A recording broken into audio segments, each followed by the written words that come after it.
Hello everyone, welcome back to Pallavi's kitchen and lifestyle. আজ অনেক দিন বাদে আমি একটা কুকিং ভিডিও নিয়ে আপনাদের সামনে চলে এলাম।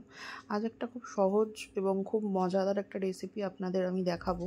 তার জন্য আমাকে 500 গ্রাম বোনলেস চিকেন নিতে হয়েছে এবং এখন চলছে ম্যারিনেশনের প্রসেস। তো এই 500 গ্রাম বোনলেস চিকেনে আমি 2 চামচ মতো টক দই দিয়ে দিয়েছিলাম, কিছুটা ব্ল্যাক পেপার দিয়ে দিয়েছিলাম এবং পরিমাণ মতন নুন দিয়ে আপনাদের দিতে হবে। আমি এখানে 3 চামচ মতন নুন অ্যাড করেছি।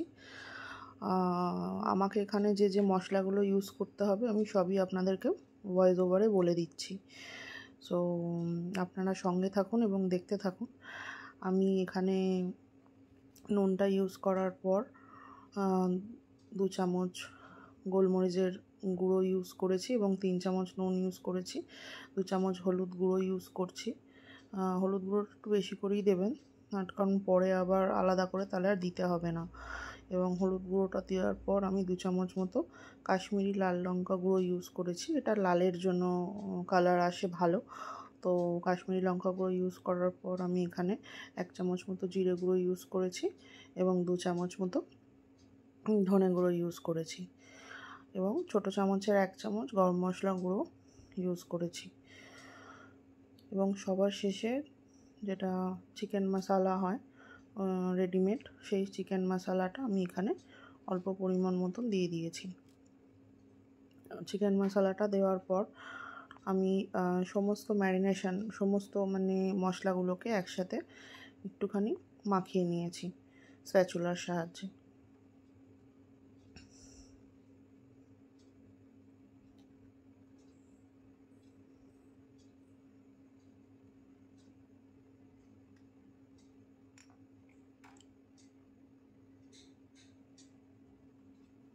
স্প্যাচুলার সাহায্যে আমি প্রথমে মশলাগুলোকে একটুখানি মাখিয়ে নিয়েছি, তাহলে মশলাটা একে অপরের সাথে সুন্দরভাবে মিশে যাবে।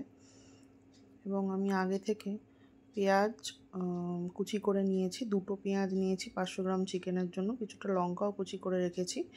আর মিক্সিতে আমি আদা রসুন আর লাল লঙ্কাটা পেস্ট করে নিয়েছি। তো এই ম্যারিনেশনের মধ্যে আমাকে আদা রসুন আর লাল লঙ্কার যে পেস্টটা আছে সেটা আমি এই ম্যারিনেশনটার মধ্যে অ্যাড করে দেবো।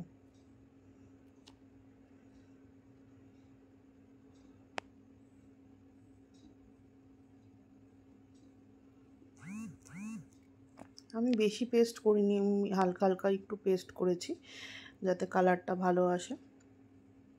অল্প একটুখানি মিক্সিটা চালিয়ে নিয়ে পেস্টটা করেছিলাম এবং এই যে পেস্টটা আমি দিলাম, সমস্ত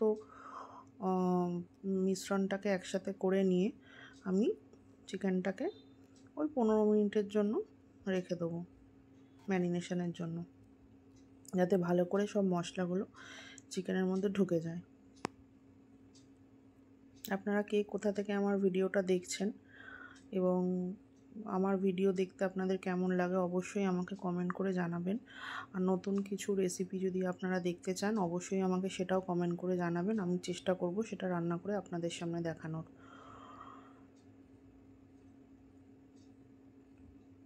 থ্যাংক ইউ বন্ধুরা, আপনার ভিডিওটা আমার দেখেন।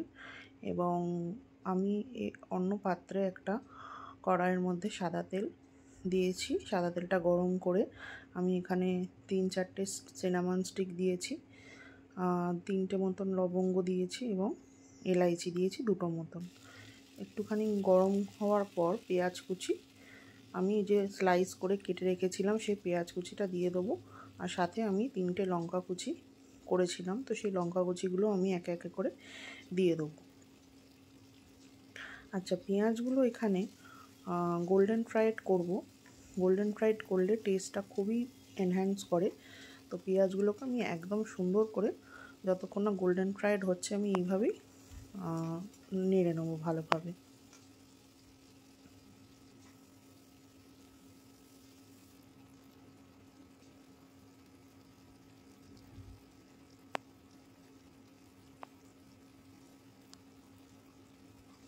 দেখুন পেঁয়াজটার সাথে আমি লঙ্কাটাকে ভালোভাবে নেড়ে নিচ্ছি আর পেঁয়াজটাকে একদম সুন্দর করে গোল্ডেন ফ্রাইড করে নেব। এই রান্নাটা করতে ম্যাক্স টু ম্যাক্স 10 মিনিট সময় লাগে। আর আমি আগে থেকে কিছুটা বাসমতি চাল, 3 কাপ মতন বাসমতি চাল আমি ভিজিয়ে রেখেছিলাম এবং ভাতটাকে আমি বানিয়ে রেখেছিলাম। তো এবারে আমি কি করলাম, এবারে আমি যে ম্যারিনেট করা চিকেনটা ছিল সেটা আমি সাদা তেলটাতে দিয়ে, ওই সেম সাদা তেলে দিয়ে আমি ভালো করে কষিয়ে নেবো মাংসটাকে।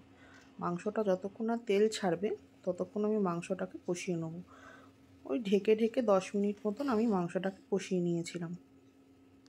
মাংসটা থেকে যতক্ষণ না তেল ছাড়বে, একটা সুন্দর গন্ধ বেরোবে, ততক্ষণ মাংসটাকে আপনাদের কষিয়ে নিতে হবে। বোনলেস চিকেন ম্যারিনেট করা থাকলে বেশিক্ষণ সময় লাগে না নরম হতে। তো ঢেকে আমি মোটামুটি 10 মিনিট মতো মাংসটাকে কষিয়ে নিয়েছিলাম। দেখুন বন্ধুরা কত সুন্দর তেল ছেড়ে গেছে।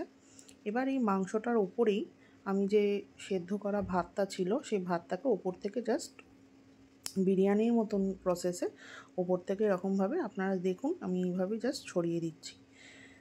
আমার ভাতটাকে পুরো একদম একটা লেয়ারের মতন করে ওপর থেকে জাস্ট ছড়িয়ে দিতে হবে। ভাতটাকে ছড়ানো হয়ে গেলে ওপর থেকে আমি ওই যে গোল্ডেন ফ্রাইড অনিয়নগুলো ছিল সেই একে একে আমি গোল্ডেন ফ্রাইড অনিয়নগুলো দিয়ে দিলাম এবং গোল্ডেন ফ্রাইড অনিয়নগুলো উপর থেকে একটাই লেয়ার হবে। এই অনিয়নগুলো দেওয়ার পর আমি কিছুটা আগে থেকে ধনেপাতা কুচিয়ে রেখেছিলাম, সেই ধনেপাতাটাও আমি কুচিয়ে এর মধ্যে দিয়ে দেবো। আর 2 চামচ মতন আমি ঘি ইউজ করব এটার মধ্যে।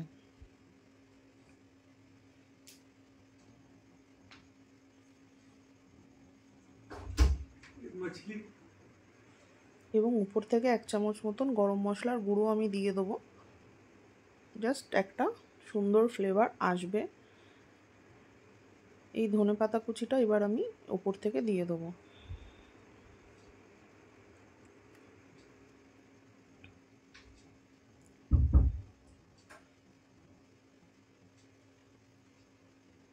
দিয়ে এবারে আমি সমস্ত যে লেয়ারটা বানিয়েছি একবার আমি সুন্দর করে মিশিয়ে নেব।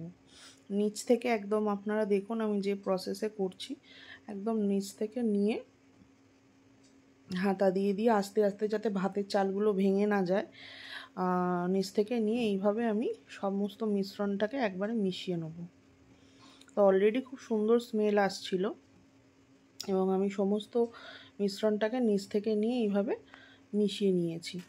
এবং লেয়ারিংটা একটাই প্রসেসে লেয়ার হবে। এটা খেতে হয়তো বিরিয়ানির মতন হবে না, কিন্তু যখন ধরুন শর্ট টার্মে আপনারা কোনো রান্না করতে চাইছেন, আপনাদের মুখের টেস্টটাকে চেঞ্জ করার জন্য একবার এটা অবশ্যই টেস্ট করে দেখবেন, বানিয়ে দেখবেন বাড়িতে, এটা খুবই ভালো লাগবে।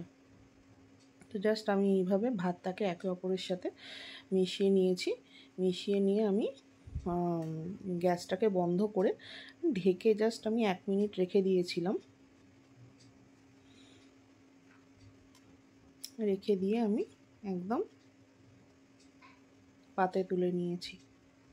তো অবশ্যই যদি আমার এই ভিডিওটা আপনাদের ভালো লেগে থাকে একটা সাবস্ক্রাইব করে দেবেন বন্ধুরা, এবং লাইক কমেন্ট অবশ্যই করবেন আর পাশে থাকবেন। আবার আপনাদের সাথে দেখা হবে পরের কোনো ভিডিওতে। Till then tata, take care, by.